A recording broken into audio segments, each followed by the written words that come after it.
Thanks for joining us from our studios in Israel. I'm Aaron Porras here with ILTV's Morning Briefing.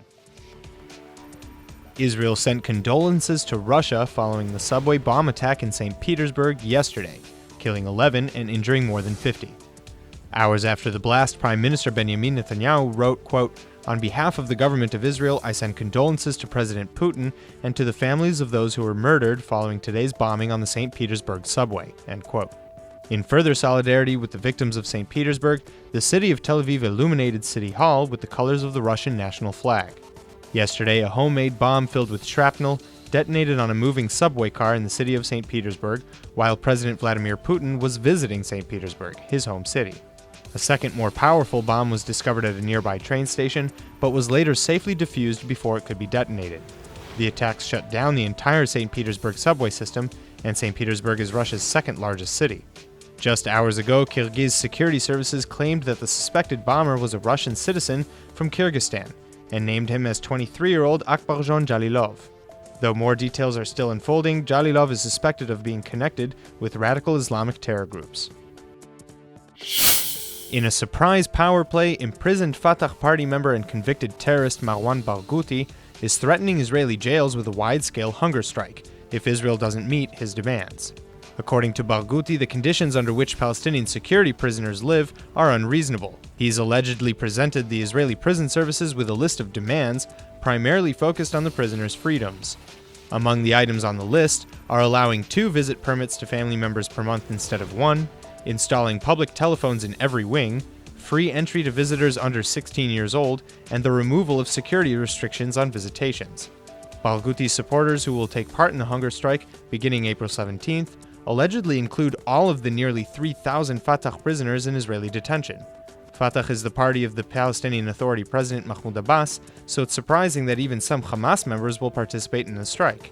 Barghouti is a former leader of Fatah's Tanzim armed wing, founder of the terror group the Al-Aqsa Martyrs Brigade, and is personally responsible for orchestrating a series of murders during the Second Intifada. He's currently serving 5 life sentences for his crimes. The father of the Israeli-American teen who called in hundreds of bomb threats into Jewish community centers in the United States is also now apologizing for his son's actions, following the teen's mother's apologies earlier this week.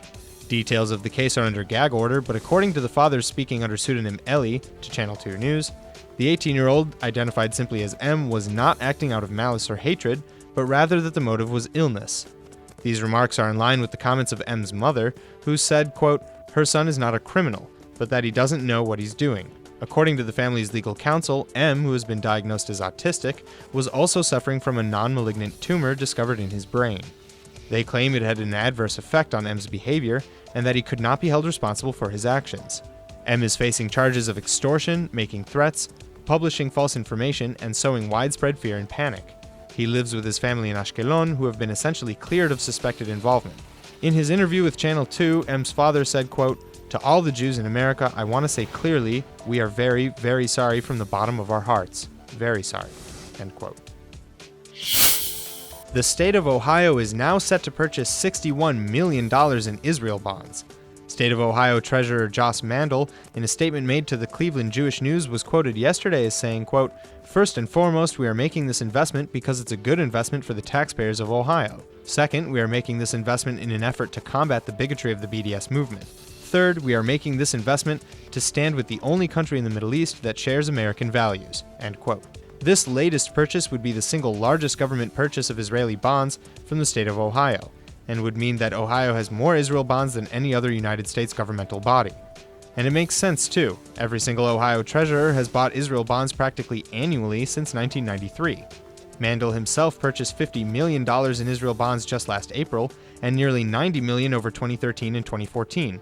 In total, he's bought $219 million on behalf of Ohio. The Ohio Treasury Office said that bonds are a good investment as they have competitive interest rates and strong credit ratings.